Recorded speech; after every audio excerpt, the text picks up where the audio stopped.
Hi everybody, thanks for joining me. I'm Lynn with Plasma Energy Solution, and this is February 4th, 2021.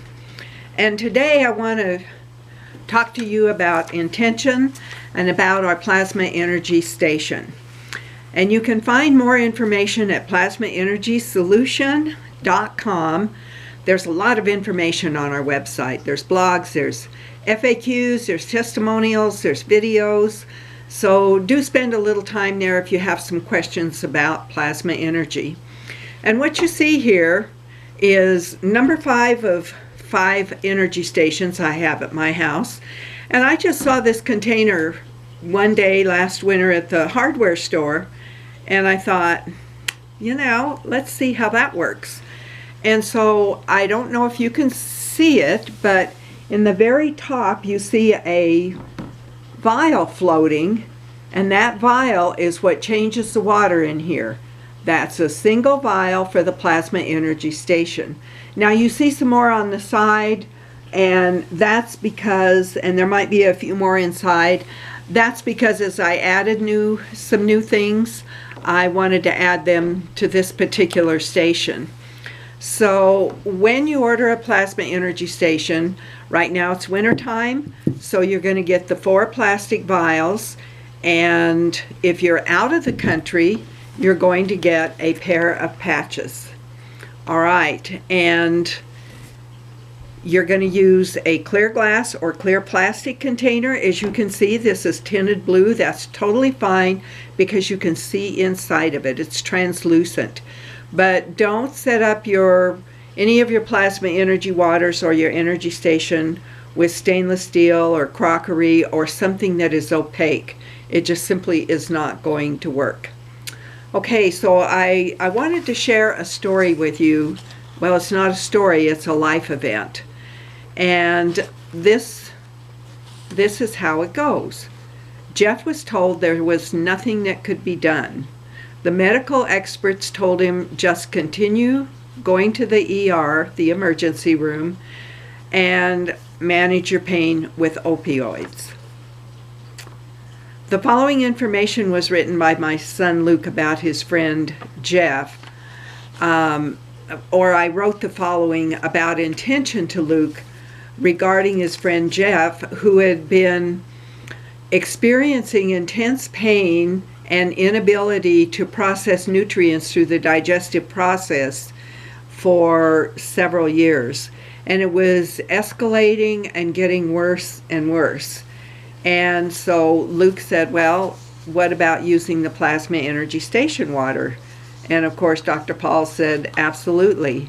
What we say about the plasma energy combinations is they give the body the ability to bring things into balance, so then the body can heal itself.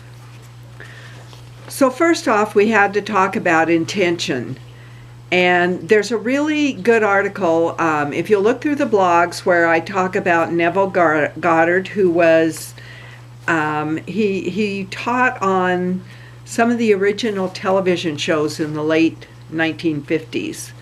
And this was about intention, and he says, it was back in 1933 in the city of New York, and my old friend Abdullah, with whom I had studied Hebrew for 5 years, was really the beginning of the ending of all my superstitions.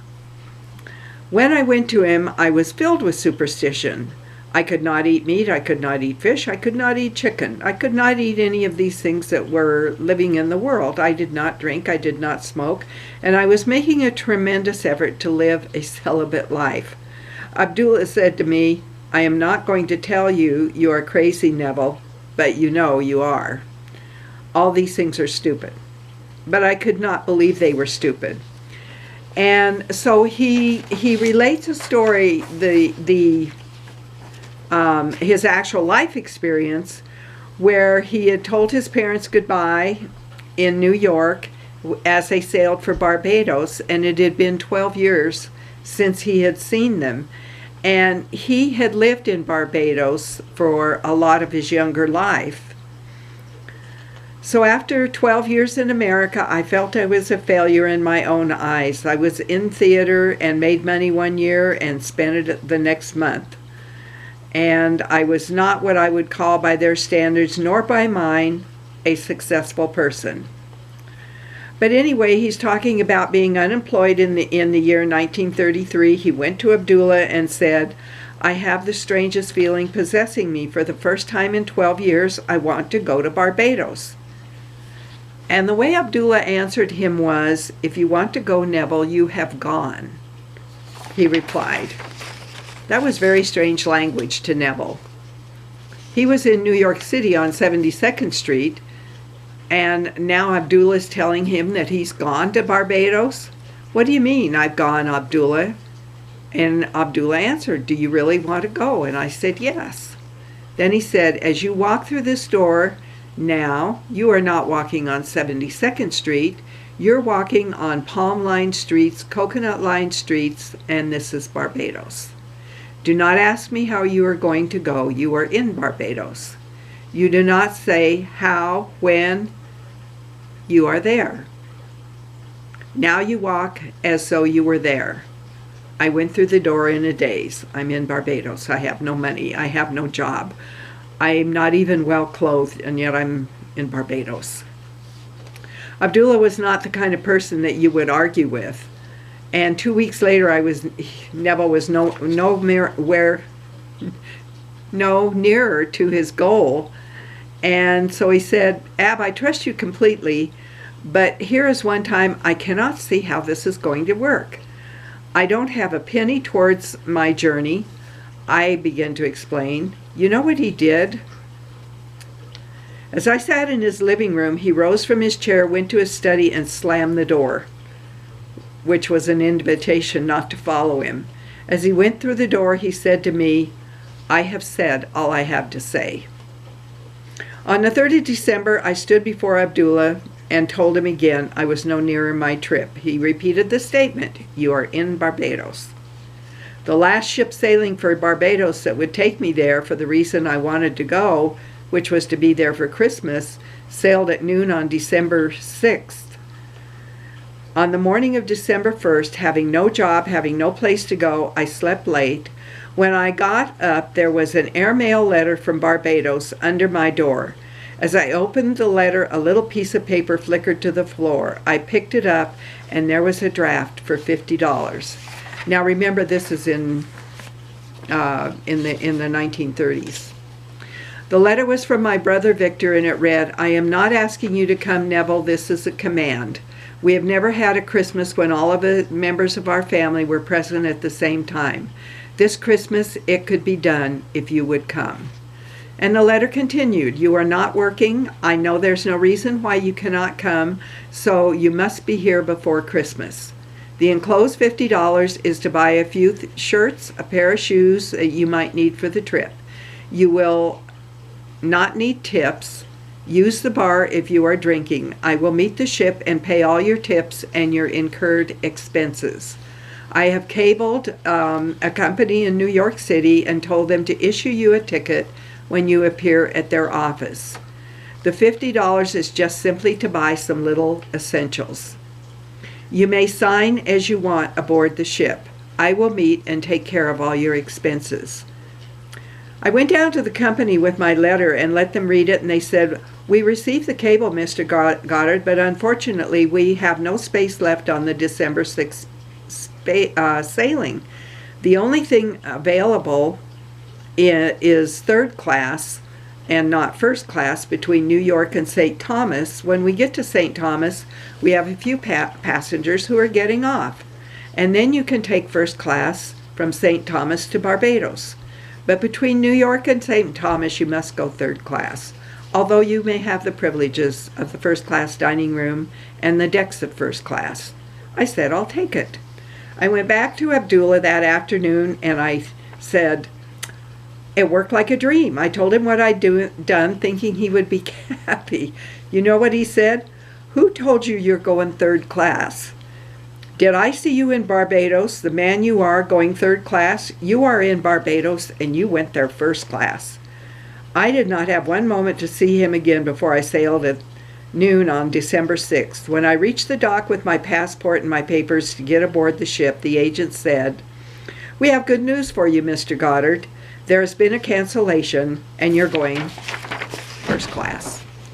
Abdullah taught me the importance of remaining faithful to an idea and not compromising. I wavered, but he remained faithful to the assumption that I was in Barbados and I had traveled first class. So, and this goes on as a discussion of the intention that surrounded that whole event. And I encourage you to read it because, especially today in our country, this is really a pretty inspiring story, and I think it's also inspiring to us to set our intentions no matter what is going on around us. So here's what led up to all of this, and so when I was explaining to Luke about, he had contacted us about a friend of his using the plasma energy water. And so what I said to Luke, and I was kind of repeating the way Abdullah had been. "I have said I hold in my consciousness that the outcome for your friend Jef is that he was completely healthy, period. I have not said I hope this happens. I have not said I'm worried about Jef. When I say he is completely healthy, I anchor this with my emotions of joy and gratefulness that it has happened. Who is my partner in this? My partner is God, my divine creator. Why would I doubt the outcome if my divine creator is my partner? Did I have to run to and fro and wring my hands and wail, oh, what will we do? No, I just have to trust my partner, my divine creator. Have we not heard it said that when two or more are gathered in my name, whatsoever you ask, it will be done? So if Lynn holds this in her consciousness, if Paul holds this, if Crystal holds this, if Luke holds this, is this not more than two? And if each one of us has God in our consciousness, our awareness, our I amness, is that not more powerful than all the medical personnel that you might run into for your friend Jef? We cannot wish, plead, beg, or whine. We simply accept into our consciousness the desired outcome, state that outcome, and stick with what that outcome is, no matter what appears to be happening. Don't call and ask me if you think everything's going to work out okay. I'll wring your neck. Or at least I'll slam the door to my study as Abdullah did. Gosh, those are tender words from a mother, aren't they? We are conditioned not to trust, not to believe, to be confused, and to be fearful. We don't need to be any of those when we know to the core of our being that our assumptions will harden into facts. Now, I'm including this as a blog on the website because on 12/12 of 2020, Luke and I did a couple of videos. And so here I'm just going to say, fast forward a few years. Now, this was Luke who had contacted us in 2015 when I sent the Neville Goddard information to him and when I said those things about, I'll wring your neck or I'll slam the door, right? At least twice monthly, Luke would get a call from Jef, his friend, that he needed to be taken to the hospital because he was dehydrated and in intense pain. At one point, Luke took him to Mayo Clinic for an evaluation. He discusses that in the first video that he and I did in December. After a week, the foremost expert on Jef's condition came in to give a summary of what they had found and what they recommended for treatment. And what was it? Jef was one of 9 people worldwide who had been diagnosed with protein-losing autoimmune enteropathy. They had no recommendation except to continue going to the emergency room in the hospital when he got dehydrated for infusions, and to continue using opioids for pain. Well, Luke set up a plasma energy station for Jef, and he kept encouraging him to use the station and to use intention for improving his health. And he quotes Paul in the video, quotes Dr. Paul in the video about, you use that every day. Don't look at it, use it.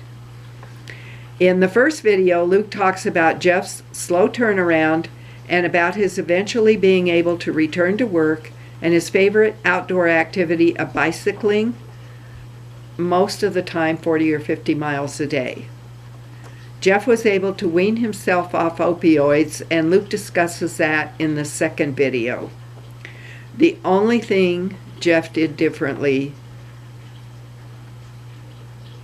to have that initial remarkable turnaround was to drink the plasma energy station water. His last episode of going to the hospital was May 2019. What Dr. Paul has always said about the plasma energy station water is that it provides the energies for your body to use to bring about balance so your body can heal itself. Now we have a February special, and I encourage you to go to the website and look at that special because it's on the plasma energy station. And that is the very first thing that Paul and I put together, and it's got over 400 energies in it. Your body is going to pick and choose what it needs on a daily basis from that collection of energies. It'll just ignore the rest. So I drink the water every day. I cook with the water. The water goes in tea and coffee. I have a spray bottle of the water. So the water goes into my laundry. The water goes into my mouthwash. The water goes into my liquid soap. So I use it everything. I have put this water in little containers around the perimeter of the property we live on. So I hope you'll embrace what we have to offer here with the Plasma Energy Station, and I do hope that you will take the time to reflect on intention as Neville Goddard taught it, and look for the article. It'll be what I had to write about it, and there's much more than I referred to in this video. So you can read that when this blog goes up, and do take the time to set your own intention for your own desired outcome in what is going on around you today. So I want to thank you for taking time to watch this video, and I hope you will share it with others, and I hope you'll give me a thumbs up if you've liked it. And again, remember, it's plasmaenergysolution.com, and thanks again.